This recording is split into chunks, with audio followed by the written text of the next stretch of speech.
Hello friends, स्वागत है आपका एग्जाम विहार में। मैं जीव विज्ञान की क्लास लेकर अब फिर से आपके सामने हाजिर हूँ। दोस्तों, बायोलॉजी की क्लास में 2-3 लेक्चर हो चुका है। आपने देखा होगा उसे और उम्मीद है आपको समझ में भी ये बातें आई होंगी। दोस्तों, मैं एक बात आपसे कहना चाहता हूँ कि जीव विज्ञान की जो क्लास अभी हम कंटिन्यू किए हुए हैं, ये काफ़ी उलझी हुई चीज़ है। तो एक एक चीज़ पे बारीकी से हमें उसको क्लियर करते हुए चलना है। और हम आपसे वादा करते हैं कि अगर आप ध्यान से मेरी आवाज़ को सुनेंगे तो आप निश्चित रूप से जीव विज्ञान का प्रश्न आपसे नहीं बच सकता है, क्योंकि इन सब से बाहर कुछ नहीं होता है।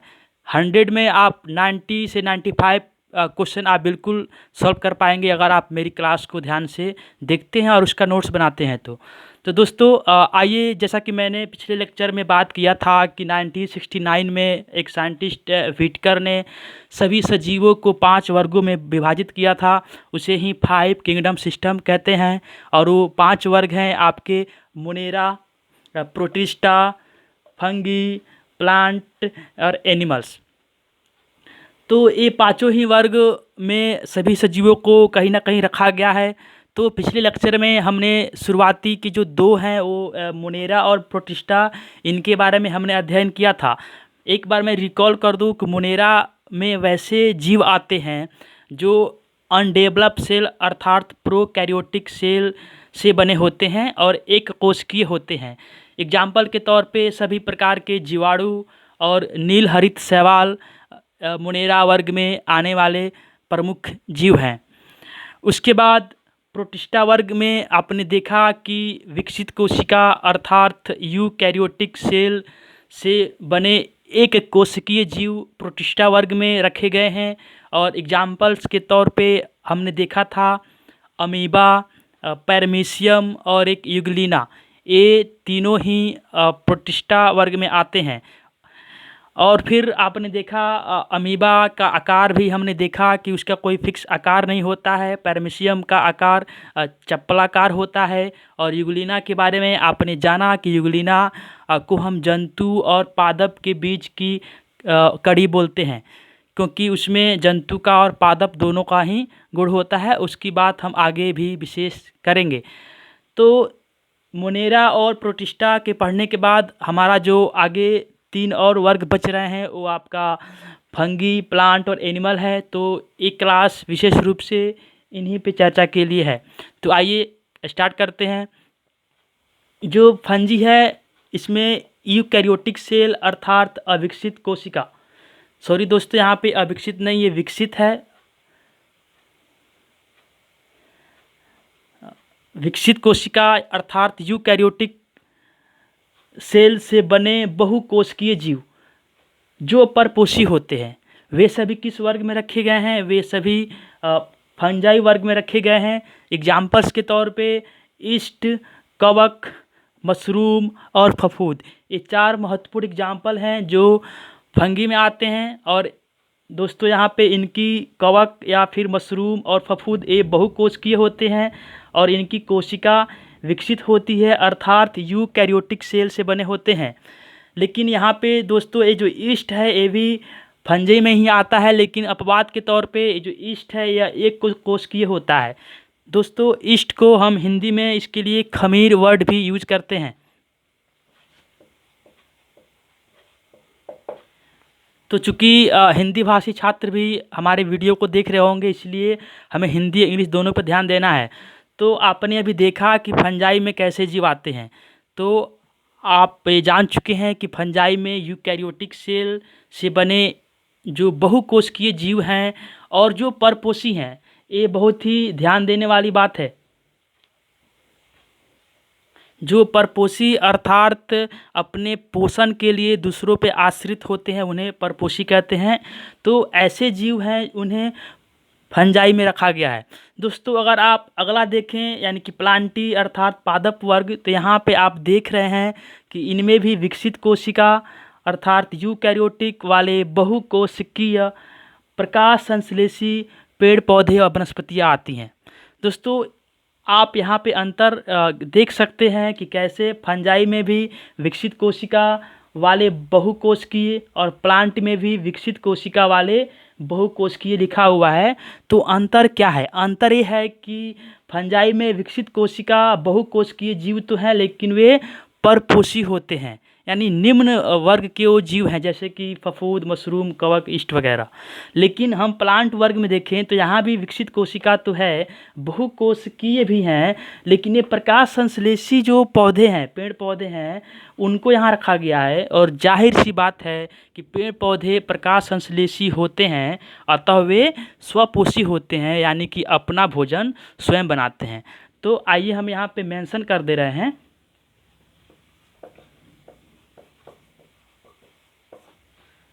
तो फ्रेंड्स, आप जानते हैं कि पेड़ पौधे में क्लोरोफिल होता है और प्रकाश की उपस्थिति में वे अभिक्रिया करके अपना भोजन स्वयं बनाते हैं, अतः वे स्वपोषी होते हैं। तो ये डिफरेंस है, यहाँ पे देख पा रहे हैं फंजाई और प्लांटी में कि ये परपोषी हैं और यहाँ पे स्वपोषी हैं। और एग्जाम्पल्स के तौर पे हम देखें तो जितने भी प्रकार के पेड़ पौधे, छोटे से बड़े, घास फूस, वनस्पतियाँ, समुद्री पौधे आप जो देख रहे हैं या फिर आप जो नहीं देख पा रहे हैं, तो वे सभी इस वर्ग में आते हैं। तो यहाँ पे आप देख पा रहे हैं कि एग्जाम्पल्स में सभी प्रकार के पुष्पीय, अपुष्पीय, छोटे बड़े पौधे, वनस्पतियाँ, जैसे कि शैवाल, मॉस, समुद्री घास वगैरह वगैरह। दोस्तों, यहाँ पे आम, अमरूद और जो भी पीपल, बरगद, ये सारे पौधे इसमें आते हैं। धान, मक्का, जो भी आप प्लांट्स देख रहे हैं, लेकिन एग्जाम्पल में मैंने उनको नहीं लिखा है, क्योंकि वो तो आप जानते ही हैं। जैसे कि जो आप शायद जहाँ पे कंफ्यूज हो सकते हैं, वो आपका है शैवाल। और मांस भी एक समुद्री पौधा होता है, और समुद्री घास, ये सभी पादप वर्ग में ही आते हैं। फ्रेंड्स, यहाँ पे शैवाल है, और एक आपने देखा था कि मोनेरा वर्ग में एक नील हरित शैवाल की चर्चा हमने की थी। तो ये दोनों ही अलग अलग हैं। नील हरित शैवाल ब्लू ग्रीन एल्गी मोनेरा वर्ग में आता है, और वो अविकसित कोशिका से बना होता है, जबकि जो शैवाल है सिर्फ एल्गी है, ये प्लांट वर्ग में आता है और ये विकसित कोशिका से बना हुआ होता है। तो नीलहरित शैवाल और शैवाल दोनों ही अलग अलग हैं। इसी को अंतर को समझने के लिए यहाँ पे विशेष तौर पे मैंने लिखा हुआ है कि शैवाल प्लांट्स वर्ग में है और नीलहरित शैवाल मोनेरा वर्ग में है। तो दोस्तों, अभी आपने देखा कि फंजाई में कौन आते हैं और पादप वर्ग में किस प्रकार के जीव आते हैं। अब हमारा जो पांचवा वर्ग बच रहा है, वो बच रहा है एनिमल या एनिमिलिया। दोस्तों, कहीं कि एनिमिलिया भी लिखा रहता है, जो कि लैटिन वर्ड है, उसका मतलब होता है एनिमल्स, अर्थात जंतु वर्ग। तो आइए देखते हैं जंतु वर्ग में कौन से जीव आते हैं। तो आप जानते हैं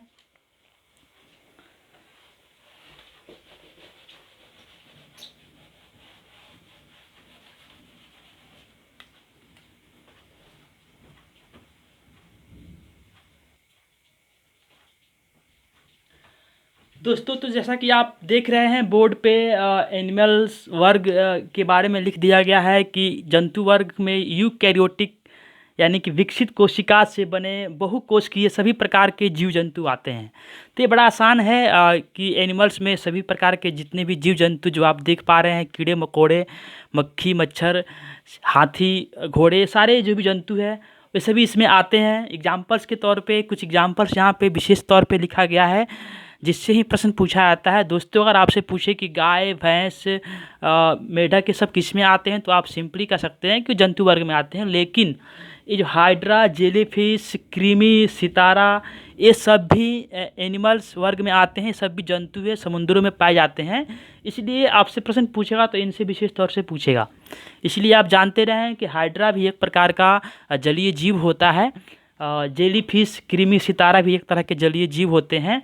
इसके अलावा इसमें जो उभयचर हैं या फिर स्थलीय जीव हैं या फिर पक्षी वर्ग है या फिर सरीसृप रेप्टाइल्स हैं, वो सभी प्रकार के छोटे बड़े जीव जंतु एनिमल वर्ग में आते हैं। और ये सभी के सभी परपोषी होते हैं, अर्थात अपने भोजन के लिए दूसरों पर आश्रित रहते हैं। तो फ्रेंड्स, ये आपका था पांच जगत प्रणाली व्हिटकर महोदय का, मोनेरा, प्रोटिस्टा, फंगाई और एनिमल्स और प्लांट्स। तो आप विशेष तौर पे ध्यान रखेंगे कि कौन सा जीव किस वर्ग में आता है। दोस्तों, तो इसके बाद हम आगे थोड़ी सी आपसे बात कर रहे हैं कि जब दो जगत प्रणाली थी, अर्थात पांच जगत प्रणाली तो 1969 में आया। उसके पहले अगर आपसे हम पूछें कि जब दो जगत प्रणाली थी, एनिमल्स और प्लांट्स, तो जीवाणु किस वर्ग में आते थे या फिर कोई सा भी जीव किस वर्ग में आता था, तो इसको समझने के लिए हमें सबसे पहले ये जानना पड़ेगा सेल वाल के बारे में। दोस्तों मेरी बात पे थोड़ा गौर करेंगे कि 1969 में व्हिटकर ने सभी जीवों को 5 वर्गों में बांटा। उन्होंने जीवाणुओं को कहा कि ये मोनेरा वर्ग में आएंगे, पैरमीशियम को कहा कि ये प्रोटिस्टा में आएंगे, शैवाल को कहा कि ये प्लांट में आएगा। तो जब 5 जगत प्रणाली देने से पहले भी तो जीवाणु होते थे या पैरमीशियम होता था। तो जॉन रे या लिनियस महोदय ने जब सभी सजीवों को 2 भागों में बांटा था, तो उस समय उन लोगों ने जीवाणु को किस वर्ग में रखा था, जंतु वर्ग में या फिर पादप वर्ग में। तो इस बात को हमें समझना है, जो कि काफ़ी ही महत्वपूर्ण बात है। तो फ्रेंड्स आप ध्यान रखेंगे उन लोगों का जो विभाजन था, यानी जंतु और पादप के बीच का जो मेन विभाजन का जो मुख्य आधार है वो है उनका सेल वाल। सेल वाल यानी कि कोशिका भित्ति, जिसका हम विशेष स्टडी सेल वाले टॉपिक में करेंगे। लेकिन आप यहाँ पे सिर्फ इतना ही ध्यान रखना कि जिस जीव की सेल में सेल वाल होता है, यानी कि जिस भी जीव या सजीव की कोशिका में सेल वाल प्रेजेंट होता है उसे हम पादप वर्ग में रखते हैं, और जिसमें सेल वाल अब्सेंट होता है उसे हम जंतु वर्ग में रखते हैं। तो आइए हम यहाँ पे लिख देते हैं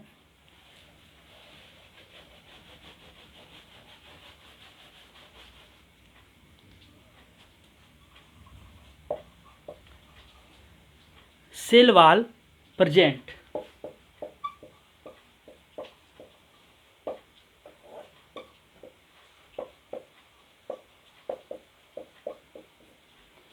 दोस्तों जिस भी जीव की कोशिका में कोशिका भित्ति होती है उसे हम प्लांट्स वर्ग में रखते हैं, उसे प्लांट्स मानते हैं।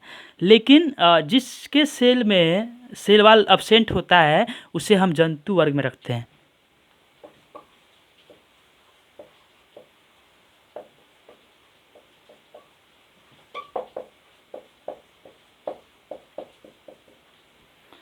तो फ्रेंड्स सेल वाल क्या बना होता है, किसका बना होता है, इसके लिए तो हम सेल में पढ़ेंगे।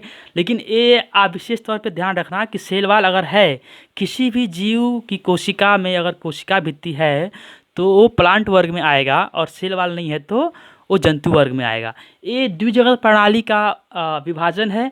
सेल वाल है तो प्लांट्स वर्ग, सेल वाल अब्सेंट नहीं है, अब्सेंट है तो जंतु वर्ग।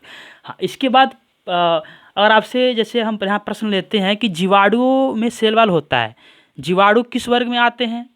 अगर हम आपसे पूछे कि 5 जगत प्रणाली में जीवाणु किस वर्ग में आते हैं तो आपका जवाब होगा मोनेरा में आते हैं, आपने पढ़ा है। लेकिन अगर आपसे पूछे कि द्विजगत प्रणाली में जीवाणु किस वर्ग में आते हैं, जंतु वर्ग में या पादप वर्ग में, तो आपको आंसर करना होगा पादप वर्ग में, क्योंकि जीवाणुओं में सेल वाल होता है जो कि काइटिन या पेप्टिडोग्लाइकन का बना होता है। वो हम आगे बात करेंगे। आप इतना जानिए कि जीवाणुओं में सेल वाल होता है, इसलिए जीवाणु किस में आएंगे, पादप वर्ग में आएंगे।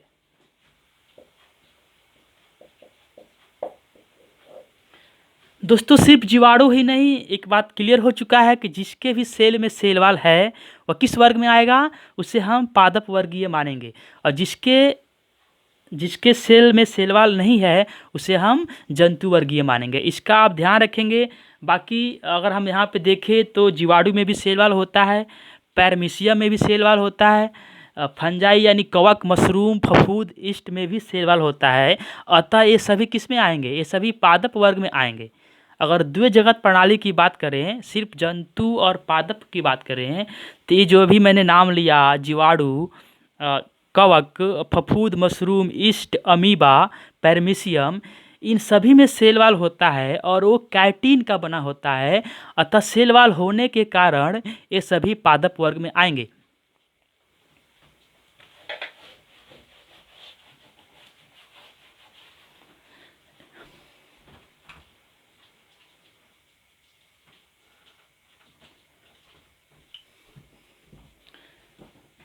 फ्रेंड्स तो आप बोर्ड पे देख पा रहे हैं, मैंने पांचों वर्गों को फिर से लिख दिया है, और मोनेरा, प्रोटिस्टा, फंजाई, प्लांट और एनिमल्स। फिर उसके बाद यहाँ पे उनका सेल का टाइप लिख दिया गया है कि मोनेरा में कैसी कोशिका होती है, तो आप जान रहे हैं अविकसित कोशिका और एक कोशिकीय जो जीव होते हैं वो मोनेरा में आते हैं। अविकसित का मतलब है प्रोकैरियोटिक। एग्जाम्पल्स के तौर पे जीवाणु और नीलहरित शैवाल। दोस्तों इसका स्क्रीनशॉट आप ले सकते हैं, सब कुछ बोर्ड पे बता दिया गया है। और प्रोटिस्टा में जो सेल का टाइप है वह विकसित कोशिका होता है, अर्थात यूकैरियोटिक और एक कोशिकीय जीव आते हैं, जैसे कि अमीबा, पैरामीशियम और यूग्लिना आपने पीछे पढ़ा था। फिर हम तीसरे में फंजाई में देखें तो इसमें भी विकसित कोशिका होती है, बहुकोशिकीय जीव आते हैं, लेकिन अपवाद स्वरूप कुछ एक कोशिकीय भी होते हैं। जैसे कि ईस्ट के बारे में मैंने बताया था अभी पीछे कि ईस्ट एक कोशिकीय होता है, लेकिन फफूंद, मशरूम और कवक तो बहुकोशिकीय होते हैं, और ये चारों ही फंजाई वर्ग में आते हैं। फिर इसके बाद चौथा है आपका प्लांटी वर्ग अर्थात पादप वर्ग। इसमें भी विकसित कोशिका वाले बहुकोशिकीय सभी प्रकार के पेड़ पौधे वनस्पतियाँ आती हैं। फिर आपका है एनिमिलिया अर्थात जंतु वर्ग। इसमें भी विकसित कोशिका वाले बहुकोशिकीय सभी प्रकार के जीव जंतु आते हैं। हम लोग मनुष्य भी जाहिर सी बात है इसी वर्ग में आएगा। तो दोस्तों ये हो गया आपका 5 किंगडम सिस्टम, 5 वर्ग, और उसमें आने वाले जीवों का कोशिका का प्रकार और कुछ एग्जाम्पल्स उन जीवों के। दोस्तों यहाँ पे आप देख पा रहे हैं, अभी मैंने कहा कि जिसमें सेल वाल होता है उसे हम पादप वर्गीय मानते हैं।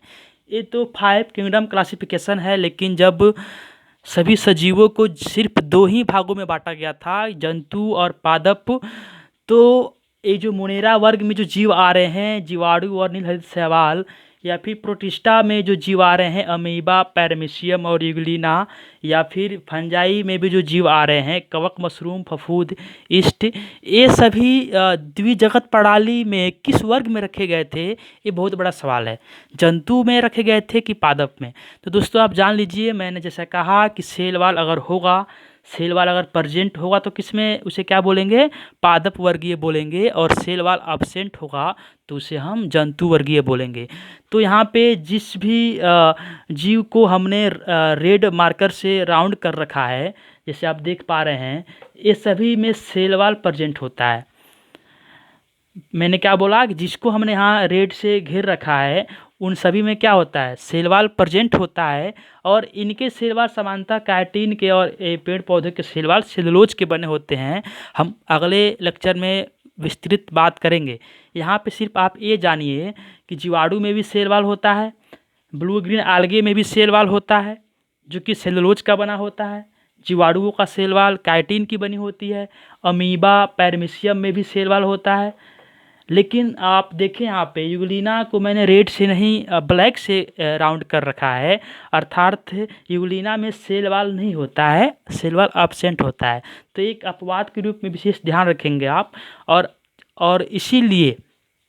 और इसीलिए यूग्लिना को हम जंतु और पादप के बीच की कड़ी भी कहते हैं, क्योंकि आपने पीछे देखा था पिछले क्लास में कि मैंने बताया था कि यूग्लिना प्रकाश संश्लेषी होता है, अर्थात प्रकाश से अपक्रिया करके अपना भोजन स्वयं बनाता है। इसलिए यूग्लिना में पेड़ पौधों का गुण है, लेकिन चूँकि पेड़ पौधों में सेल वाल होता है लेकिन यूग्लिना में सेल वाल नहीं होता है, इसलिए उसमें जंतु का गुण है। इस प्रकार हम कहते हैं कि यूग्लिना में जंतु का भी गुण है और पेड़ पौधों का भी गुण है। वो गुण क्या है, फिर से बात कर रहा हूँ दोस्तों, यूग्लिना हमें आगे फिर नहीं मिलेगा, इसलिए उसका हम यहीं पे काम तमाम कर देना चाहते हैं कि यूग्लिना से जो प्रश्न पूछा जाता है कि क्या यूग्लिना में सेल वाल है, तो आप कहेंगे नहीं। क्या यूग्लिना प्रकाश संश्लेषी है, तो आप बोलेंगे हाँ। अब प्रकाश संश्लेषी है इतने से क्लियर हो गया कि यूग्लिना क्या है? स्वपोषी है, अर्थात प्रकाश संश्लेषण की क्रिया करके अपना भोजन स्वयं बनाता है। अतः यूग्लिना क्या हो जाएगा? स्वपोषी। आराम से आप पता कर सकते हैं। तो चूँकि सेल वाल का नहीं होना जंतु का गुण दिखा रहा है, सेल वाल का एब्सेंट होना जंतुओं का गुण दिखा रहा है, और प्रकाश संश्लेषण की अभिक्रिया करना पेड़ पौधों का गुण दिखा रहा है। यही कारण है कि यूग्लिना को हम जंतु और पादप के बीच का मानते हैं। तो दोस्तों मैंने अभी कहा कि जो रेड से मैंने राउंड किया हुआ उसमें सब में सेल वाल है। अतः आप सिंपली ये बता सकते हैं अब कि जीवाणु किस वर्ग में आएगा, ये सब किस में आएंगे? तो जीवाणु, नीलहरित शैवाल, अमीबा, पैरामीशियम, कवक, मशरूम, फफूंद, ईस्ट, ये सभी जो हैं ये इन सब में शैवाल होता है, इसलिए ये सभी द्विजगत प्रणाली में पादप वर्ग में रखे जाते हैं। दोस्तों आप देख रहे हैं कि अगर यूग्लिना को हम हटा दें, उसको अपवाद के रूप में माने, तो मोनेरा जगत में आने वाले सभी जीवों में शैवाल होता है। प्रोटिस्टा वर्ग में आने वाले सभी जीवों में शैवाल होता है एक्सेप्ट यूग्लिना। फंजाई वर्ग में आने वाले सभी जीवों में शैवाल होता है जो काइटिन का बना होता है। तो इस प्रकार मोनेरा, प्रोटिस्टा और फंजाई जो वर्ग निकल के आ रहे हैं वो किससे निकल के आ रहे हैं? वे सभी के सभी प्लांट वर्ग से ही निकल के आ रहे हैं। अर्थात दोस्तों आप ध्यान रखना, द्विजगत प्रणाली में जो जीव जंतु वर्ग में रखे गए थे, अर्थात जिनमें शैवाल नहीं होता है, वे जंतु वर्ग में रखे जाते हैं, तो वे सारे वहीं के वहीं हैं। लेकिन द्विजगत प्रणाली में जो जीव प्लांट्स वर्ग में रखे गए थे, उनमें से व्हिटकर ने देखा कि कुछ प्लांट्स ऐसे हैं जिनकी सेल अनडेवलप है, अर्थात वे अविकसित कोशिका से बने हैं। तो उन्होंने उसको बाहर निकाल के मोनेरा में रख दिया, जैसे कि जीवाणु और ब्लू ग्रीन algae, शॉर्ट में BGA लिखते हैं, ब्लू ग्रीन algae। फिर उसने क्या देखा व्हिटकर ने कि प्लांट वर्ग में, पादप वर्ग में कुछ ऐसे भी पादप हैं जो विकसित कोशिका तो है लेकिन एक कोश की हैं, और इसलिए व्हिटकर ने इनको निकाल के अलग नाम दे दिया, प्रोटिस्टा वर्ग में रख दिया। फिर उसने क्या देखा कि प्लांट्स वर्ग में ही कुछ ऐसे भी हैं, कवक, मशरूम वगैरह, जो विकसित कोशिका के साथ बहुकोशिकीय हैं, तो उनको निकाल के उसने बहुकोशिकीय हैं और वो प्रकाश संश्लेषी नहीं हैं, ये प्रकाश संश्लेषी नहीं होते हैं।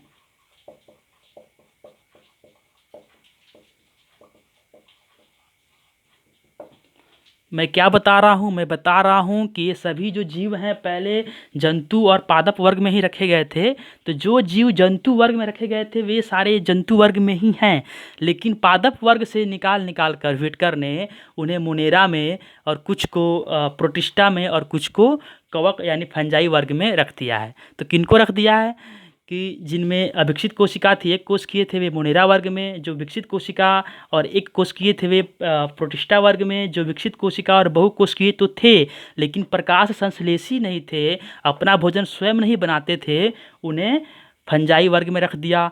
और जो विकसित कोशिका वाले बहुकोशिकीय थे और प्रकाश संश्लेषी थे,